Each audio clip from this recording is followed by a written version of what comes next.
এই লেকচারটি ডার্ট ফাংশনের রিক্যাপ ভিডিও। অর্থাৎ ডার্ট ফাংশন সম্পর্কে আমরা যা, যা শিখেছি সেগুলোই আবারও রিপিট করব। কারণ হচ্ছে আমরা যখন ডার্ট ফাংশনের অ্যাডভান্সে মুভ করব তখন আমি চাই না আমার প্লেলিস্টটা যারা ফলো করতেছেন এতদিন ধরে বা সবগুলো ভিডিও দেখতেছেন, তো তাদের বুঝার কোনো সমস্যা থাকুক সেটা আমি চাই না। তো সেই কথা চিন্তা করেই আপনাদের জন্য ডার্ট ফাংশনের আরেকটি রিক্যাপ ভিডিও নিয়ে এসেছি। তো এই ভিডিওটি দেখার পরে আপনারা ডার্ট ফাংশন সম্পর্কে, ডার্ট ফাংশনের বেসিক যেই জিনিসপত্রগুলো শিখিয়েছি, ওগুলো সম্পর্কে যদি কোনো কনফিউশন থাকে আশা করি সেটাও দূর হয়ে যাবে। এবং পরবর্তীতে আমরা যখন অ্যাডভান্স টপিকগুলো এক্সপ্লোর করব, সেগুলোতে যাতে আপনাদের কোনো বুঝার কোনো সমস্যা থাকে বা ওই জায়গায় বুঝি নাই, এটা কিভাবে কল করছে, এটা ওখানে কি কাজ করছে, এগুলার এরকম কোনো প্রশ্ন যাতে না থাকে, তো সেই জন্যই আপনাদের জন্য রিক্যাপ ভিডিও নিয়ে এসেছি। ফ্লাটার ভিডিও সিরিজের নতুন আরেকটি টিউটোরিয়ালে আপনাদেরকে স্বাগতম। আপনাদের সাথে আছি আমি তানভীর ইমন।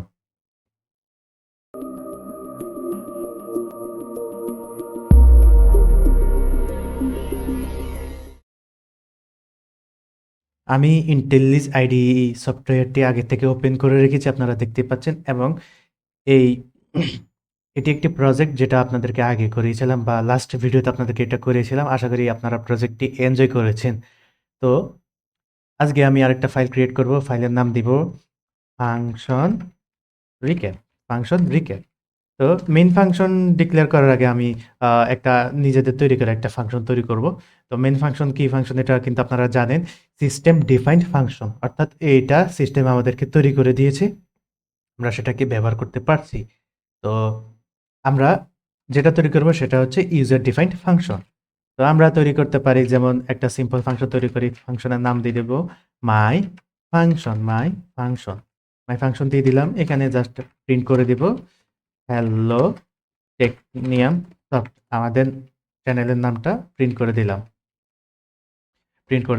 তো এখন আমরা জানি কি, আমরা যত ফাংশনই করি না, ফাংশনে লিখি না কেন, প্রোগ্রাম সেটাকে এক্সিকিউট করবে না। এই যে দেখেন রান বাটনটা কিন্তু ডিসেবল হয়ে আছে, কারণ প্রোগ্রাম শুধুমাত্র মেইন ফাংশনকেই চিনে। আমরা যত যত অহরহ ফাংশন লিখি না কেন, প্রোগ্রাম আমাদের এই ফাংশনকে চিনে না। প্রোগ্রাম চিনবে কোন ফাংশনকে? প্রোগ্রাম চিনবে মেইন ফাংশনকে। প্রোগ্রাম মেইন ফাংশনকে চিনবে। তো মেইন ফাংশনকে আমরা লিখে ফেলি। মেইন ফাংশনকে লিখার সাথে সাথে কিন্তু আমাদের রান বাটনটা, এই যে রান বাটনটা এখন অ্যাক্টিভ হয়ে গিয়েছে। তো দেখেন, আমরা এখন কি করব, মেইন ফাংশনের ভিতরে আমাদের মাই ফাংশনকে কল করে দিব। মাই ফাংশনকে কল করে দিয়ে যখন রান করব, আমরা দেখতে পারবো সিম্পল একটা টেক্সট যেটা আমরা ফাংশনের ভিতরে করে রেখেছি। তো এই ফাংশনটা হচ্ছে একটা সিম্পল ফাংশন। এটা একটা সিম্পল ফাংশন। এখন সিম্পল ফাংশনের ডেফিনিশন কি? সিম্পল ফাংশনের ডেফিনিশন হচ্ছে এই ফাংশনে কোনো, আমি একটু যদি কমেন্ট করে লিখে দিই, ডেফিনিশন হচ্ছে নো প্যারামিটার, অর্থাৎ কোনো প্যারামিটার থাকবে না। তারপরে নো রিটার্ন টাইপ, কোনো রিটার্ন টাইপ থাকবে না। দেখেন তো, এখানে কোনো রিটার্ন টাইপ আছে? নাই। কোনো প্যারামিটার আছে? নাই। তো এটা একটা সিম্পল ফাংশন। এখন সিম্পল ফাংশনের ভিতরে কি শুধু সিম্পল কাজ কারবার থাকবে? অবশ্যই না। আপনার কাজ হাসিল করার জন্য আপনি সিম্পল ফাংশনও ব্যবহার করতে পারেন, যদি না কোনো প্যারামিটার আপনার লাগে। তো এই ফাংশনের ভিতরে অনেক বড়, বড় কাজ থাকতে পারে। অনেক বড়, বড়, অনেক জটিল, জটিল কাজও থাকতে পারে। তো সিম্পল ফাংশন বুঝবেন কিভাবে? সেটা হচ্ছে জাস্ট প্যারামিটার থাকবে না, আর কোনো রিটার্ন টাইপ থাকবে না। এটা হচ্ছে একটা সিম্পল ফাংশন। এখন এখন আপনি ভাবলেন যে এই হ্যালো ওয়ার্ল্ড বা এই একটা মেসেজকে আমি নিজের মতো কাস্টমাইজ করে প্রত্যেকবার আলাদা, আলাদা একটা মেসেজ শো করাবো। তো সেক্ষেত্রে আপনার কি করতে হবে? একটা প্যারামিটারের হেল্প নিতে হবে। তো প্যারামিটারটা কি? String message parameter. প্যারামিটার। তো এই প্যারামিটার জিনিসটা কি আলাদা কোনো কিছু? দেখেন, এটা তো জাস্ট একটা ভেরিয়েবল ডিক্লারেশন। আমি একটা কথা আগে বলেছি, আবারও বলি, সেটা হচ্ছে আমরা কোর জিনিসগুলো আমরা শিখে ফেলেছি।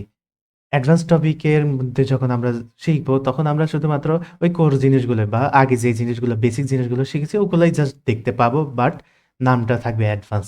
তো এখন দেখেন তো, এখানে আমরা ফাংশন শিখতেছি, হ্যাঁ? আমরা ফাংশন শিখতেছি। তো এখন ফাংশনের ভিতরে যে জিনিসগুলো দেখতেছি, এগুলো কি আপনার অপরিচিত? অবশ্যই না। এই যে প্রিন্ট হ্যালো ওয়ার্ল্ড, এটা কি অপরিচিত? এই যে এটার নাম কি? প্যারামিটার। নামটা প্যারামিটার, নামটা নতুন, কিন্তু জিনিসটা কি? জিনিসটা তো ভেরিয়েবল ডিক্লারেশনই তো, তাই না? তো ভেরিয়েবল ডিক্লারেশন তো আপনি পারেন। তো এইজন্যই বলা হচ্ছে যে কি, আপনি কোর জিনিসগুলো বা বেসিক ফান্ডামেন্টালস শিখে ফেলেছেন, জাস্ট টপিকের নাম অ্যাডভান্স। তো এই জন্য বেসিক যত স্ট্রং থাকবে, আপনি আপনার অ্যাডভান্স তত ক্লিয়ার। তো এখন দেখেন আমরা কি করব, এই জিনিসটাকে কাস্টমাইজ করে সবসময় আলাদা একটা মেসেজ প্রিন্ট করাবো। তো সেক্ষেত্রে আমরা কি করতে পারি? আমরা এই স্ট্রিং ইন্টারপোলেশনে এই প্যারামিটারটাকে অ্যাসাইন করে দিতে পারি। তো স্ট্রিং ইন্টারপোলেশন কিভাবে করে? এভাবে $সাইন দিয়ে ভেরিয়েবলটাকে অ্যাসাইন করে দেই। তো অ্যাসাইন করে দিলাম। আ এখানে দেখতে পাচ্ছেন স্ট্রিং কোনো আলাদা কোনো স্ট্রিং যদি না থাকে, তখন আপনি একটা স্ট্রিং এর ইন্টারপোলেশন না করলেও চলে। দেখেন এই যে একটা ওয়ার্নিং দিচ্ছে নিচে একটা আ লাইন দেখতে পাচ্ছেন, এটা হচ্ছে ওয়ার্নিং লাইন। তো এখন দেখেন আমরা এটাতে যদি কার্সর রাখি তাহলে দেখতে পারবো unnecessary use of string interpolation. String interpolation অর্থাৎ এই স্ট্রিং ডাবল কোটেশন মানে একটা স্ট্রিং, এই স্ট্রিং এর ভিতর কোনো আলাদা কোনো স্ট্রিং নেই, জাস্ট ভেরিয়েবলটাকে অ্যাসাইন করছি। তো এইজন্য এটা তো আমরা জাস্ট এই যে মেসেজটাকে দিয়ে দিলেই তো পারতেছি। মেসেজটাকে দিয়ে দিলে পারতেছি। তো স্ট্রিং দেওয়ার মানে হচ্ছে আপনি এখানে আলাদা কোনো একটা স্ট্রিং থাকবে।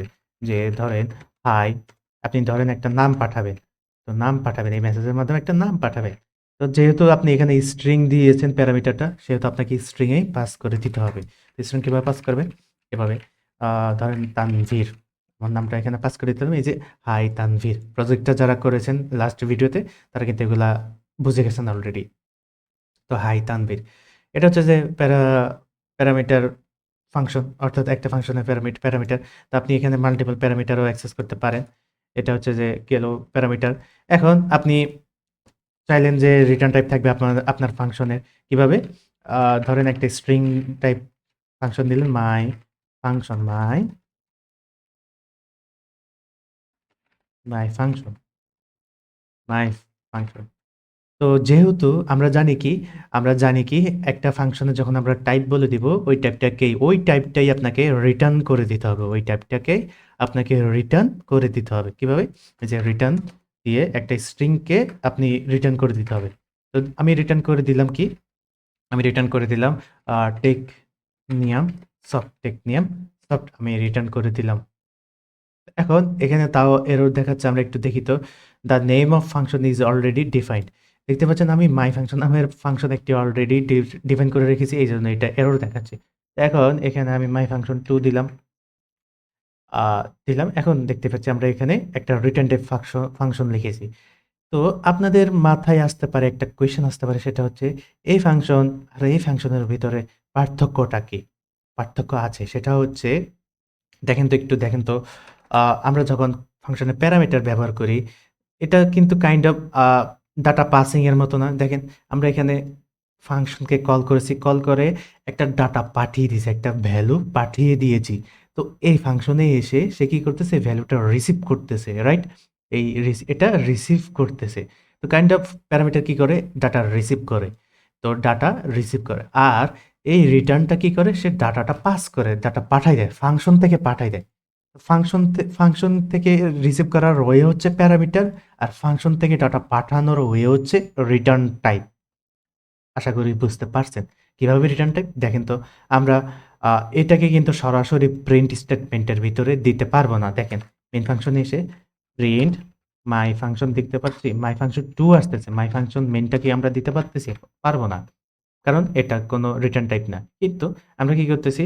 টু মাই ফাংশন 2 যেটাকে রিটার্ন টাইপ করেছি ওইটাকে আমরা দিয়ে দিতে পারছি। তো এখন আমরা যদি রান করি টেকনিয়াম সফট দেখতে পাবো। তো আ রিটার্ন টাইপ ফাংশনে কি প্যারামিটার পাস করা যায় না? অবশ্যই পাস করা যায়। তো আমরা দেখি তো আমরা পাস করতে পারি কিনা? স্ট্রিং মেসেজ, স্ট্রিং মেসেজ বা নেম বা এনি টেক্সট আমরা পাস করে দিলাম। এখন দেখি তো রান করলে কিছু দেখতে পারবো না। কারণ আমরা এই যে প্যারামিটার তো এখানে রিসিভ করছি বা প্যারামিটার ডিক্লেয়ার করছি, কিন্তু এখানে কোনো কিছু পাস করি নাই। এখানে পাস করে দিতে হবে। পাস করে দিই, ধরেন আমি বললাম হ্যালো টেকনিয়াম হ্যালো টেকনিয়াম সফট। এখন আমরা যদি রান করি কিছুই দেখতে পারবো না। কারণ এটাকে তো কোনো কাজই করি নাই, হ্যাঁ? তো আমরা কি করতে পারি? আমরা রিটার্নে এই এনি টেক্সটটাকে দিয়ে দিতে পারি। কারণ এটা একটা স্ট্রিং, আমরা স্ট্রিংকে রিটার্ন করে দিতে পারবো। কিন্তু এখানে আপনি কোনো ইন্টিজার টাইপ রিটার্ন করতে পারবেন না। এই যে এরর দিবে। তো একটা জিনিস মাথায় রাখবেন, সেটা হচ্ছে আপনার ফাংশনটা যে টাইপের ওই টাইপই আপনাকে রিটার্ন করে দিতে হবে। তো এনি টেক্সট আমরা যদি এখন প্রিন্ট করি কি দেখতে পারবো? Hello Technium Soft, hello Technium Soft. এই যে hello Technium Soft, hello Technium Soft. দেখেন তো আ এই এখন যে রিটার্ন টাইপ ফাংশন এই কাজটা আর এই কাজটা সেম কাজ না? কিন্তু আমরা লিখছি আলাদাভাবে। দেখেন এখানে কি কোনো প্রিন্ট স্টেটমেন্ট ব্যবহার করছি এই ফাংশনের বডিতে? ফাংশনের বডিতে কোনো প্রিন্ট স্টেটমেন্ট ব্যবহার করি না। তো এর মানে হচ্ছে রিটার্ন টাইপ ফাংশন মানে হচ্ছে সে ডাটাকে পাঠায় দেয়। আর প্যারামিটার ফাংশন হচ্ছে যে সে ডাটা রিসিভ করে। সে ডাটা রিসিভ করে। এই যে দেখেন সে ডাটাটা রিসিভ করে সে এখানে এই প্রিন্টের ভিতরে দিয়ে দিয়েছিলাম আমরা। এইজন্য সে ডাটা রিসিভ করে এখানে প্রিন্ট করছে। আর সে এখানে ডাটা পাঠায় দিছে। আমরা এই ডাটা পাঠিয়ে এখান থেকে আমরা রিসিভ করছি। এখান থেকে আমরা রিসিভ করে এটাকে প্রিন্ট করে দিয়েছি। তো এটাই হচ্ছে আ প্যারামিটার ফাংশনের বৈশিষ্ট্য। তো আ এখন এখানে আপনি চাইলে ইন্টিজারও দিতে পারেন। আপনি চাইলে এখানে বুলিয়ানও দিতে পারেন। আপনি চাইলে হোয়াটএভার যেকোনো ডাটা টাইপ দিতে পারেন। এখানে আপনি চাইলে ম্যাপ, আপনি চাইলে এখানে লিস্ট তৈরি করে দিতে পারেন। তবে যে টাইপই দেন না কেন এখানে ওই টাইপটাকেই আপনাকে রিটার্ন করে দিতে হবে। ওই টাইপটাকে আপনাকে রিটার্ন করে দিতে হবে। তো এগুলাই হচ্ছে ফাংশনের বেসিক একদম রুট লেভেলের পড়াশোনা। এগুলোই আপনাকে খুব জোর দিয়ে বা স্ট্রংলি আপনাকে এগুলো শিখতে হবে। তো এই ছিল ফাংশনের রিক্যাপ ভিডিও। আশা করি আপনারা এনজয় করেছেন। তো পরবর্তীতে আমরা ফাংশনের অ্যাডভান্স টপিকে মুভ করার চেষ্টা করব। তো আমরা তাড়াহুড়ো করব না। আমরা আস্তে ধীরে আস্তে topic wise step by step শিখতে থাকব। তো আপনি একটা জিনিস, একটা উদ্দেশ্য নিয়েই তো এখানে এসেছেন, রাইট? কি উদ্দেশ্য? সফটওয়্যার ডেভেলপার হওয়া। তো সফটওয়্যার ডেভেলপার হওয়ার জন্য অবশ্যই আপনাকে একটা ধৈর্য লাগবে। তো ধৈর্য, সাধনা, অধ্যবসায় দিয়েই তো আপনি সফটওয়্যার ডেভেলপার হবেন। তো তার আগে আপনাকে শিখতে হবে। প্রচুর প্র্যাকটিস করতে হবে এবং লেগে থাকতে হবে কনসিস্টেন্টলি। তো আমি একজনকে ফলো করি। উনার একটা ভিডিওতে দেখলাম। তো ওনার ইন্ডাস্ট্রিতে অনেক বছরের অভিজ্ঞতা, ১৫ বছরেরও বেশি অভিজ্ঞতা ওনার। তো উনি একটা জিনিস শেয়ার করছেন কি, ওনার অনেকজনের সাথে ওঠা-বসা হয়েছে, অনেকজনের সাথে দেখাশোনা হয়েছে। সাকসেসফুল, আনসাকসেসফুল সবার সাথেই ওনার দেখা সাক্ষাৎ হয়েছে। তো উনি একটা জিনিসই জাস্ট কনফার্ম করেছেন যে সাকসেস হইতে হলে কি লাগে? সেটা হচ্ছে যে শুধুমাত্র সাকসেস হইতে হলে আপনি যদি সাকসেস হতে চান তাহলে আপনাকে কন্টিনিউয়াসলি কন্টিনিউয়াসলি বা যেই স্কিলটা আপনি শিখতেছেন, সাকসেস ইকুয়াল টু কনসিস্টেন্সি। এখানে জায়গা না, আমি এখানে ডট দিয়ে দিচ্ছি। কনসিস্টেন্সি মানে কি? ধরেন আপনি আ আজকে একটা টপিক শিখলে, একটা টপিক সম্পূর্ণ শিখে আজকে প্র্যাকটিস করে আজকের জন্য ইতি টানলে। আগামীকাল আরেকটা প্র্যাকটিস করলেন, আরেকটা টপিক, এর পরে স্টেপ বাই স্টেপ আরেকটা টপিক শিখলেন। তো বেশি শিখলেন না, আপনি জাস্ট একটু শিখলেন, রাইট? একটু শিখলেন, বেশি শিখি না। ধরেন আমি একটা স্যাম্পল দেখাই। ধরেন আজকে ১০০% এর মধ্যে আপনি শিখলেন 50%, রাইট? 50% শিখলেন, 50% শিখে আগামীকাল আবার 50% শিখলেন। তো ২ দিনে কিন্তু আপনার ১০০% হয়ে যাচ্ছে। তো মোট কথা হচ্ছে আপনি বসে থাকবেন না। আপনি প্রতিদিন কিছু না কিছু ১% হলেও আপনি শিখতে থাকেন, লেগে থাকেন। এটাই হচ্ছে যে কনসিস্টেন্সি। হুম? তো আপনার আজকে বোরিং লাগতেছে, আজকে কোনো পড়ারই দরকার নেই। এটা ব্রেইনের উপর কোনো প্রেশার দেওয়ার দরকার নাই। তবে আগামীকাল কিন্তু আবার নতুন উদ্যমে আরো স্ট্রংলি আপনাকে জিনিসটার উপর জোর দিতে হবে, স্কিলটার উপর জোর দিতে হবে। এটা হচ্ছে যে মূলত কনসিস্টেন্ট। এখন একটু করে যখন আপনি একটা সার্টেন টাইম পরে দেখবেন আপনার নলেজ কিন্তু এই যে সবগুলোরই তো যোগফল। তো একটু একটু করে ১ বছর পর আপনি আপনি কোথায় থাকবেন সেটা আপনি নিজে কল্পনাও করতে পারবেন না। তবে আপনাকে লেগে থাকতে হবে। সময় নষ্ট না করে আপনাকে লেগে থাকতে হবে। ব্যাপারটা হচ্ছে সেটাই। তো সাকসেস হতে হলে আপনাকে সাকসেস ইকুয়াল টু কনসিস্টেন্সি। আপনাকে কনসিস্টেন্সি বজায় রাখতে হবে। তো আমি আমার এই প্লেলিস্টে অনেকগুলো ভিডিও আমি ইতিমধ্যে দিয়ে ফেলেছি। আশা রাখছি আপনারা একটা করে দেখবেন। তো প্রতিদিন একটা ভিডিও দেখেন। প্রতিদিন একটা ভিডিও করে দেখেন। প্রতিদিন একটা ভিডিও দেখেন। তো ১ বছরের ভিতরে ইনশাআল্লাহ আপনি সফটওয়্যার ডেভেলপার মানে ফ্লাটার ডেভেলপার হওয়ার চান্স রয়েছে। তো ব্যাপারটা ইটস আপ টু ইউ, সম্পূর্ণ আপনার উপর। আপনি সময় কিভাবে দিচ্ছেন, কিভাবে শিখতেছেন, আপনার বোঝার আ বোঝার কোয়ালিটি কেমন? তো একটা জিনিস আপনি বুঝতেছেন না, কোয়েশ্চেন আসলে অবশ্যই আমাকে কোয়েশ্চেন করবেন। আমি আপনাকে সাহায্য করার চেষ্টা করব। তো যার যত বেশি কোয়েশ্চেন সে তত বেশি চিন্তা করে। হুম? তো কোয়েশ্চেন আসতে হবে। জিনিসগুলো সাথে লেগে না থাকলে কোয়েশ্চেন কিভাবে আসবে? যেমন আজকের টপিকটা শিখাইলাম। এখানে একটা না একটা কোয়েশ্চেন তো থাকা উচিত। আপনি আ আপনি যে মহান আপনি যে আইনস্টাইন হয়ে গেছেন তা না। হ্যাঁ? একটা কোয়েশ্চেন বা যেকোনো কোয়েশ্চেন আপনাকে বের করতেই হবে, হ্যাঁ? বলে যে ভাই এখানে এটা কিভাবে কাজ করছে? এখানে এটা না হইয়া ওইটা হয়নি কেন? এরকম হোয়াটএভার সিলি কোয়েশ্চেন হোক, যে কোয়েশ্চেন হোক আপনি আ বের করবেন, থিংকিং করবেন। সবসময় চিন্তা করবেন যে এই জিনিসটা কিভাবে হলো? কাজ করলো কেন? এটাই আপনাকে বড় ডেভেলপার হতে সাহায্য করবে। তো এই ছিল কিছু মোটিভেশনাল কথাবার্তা।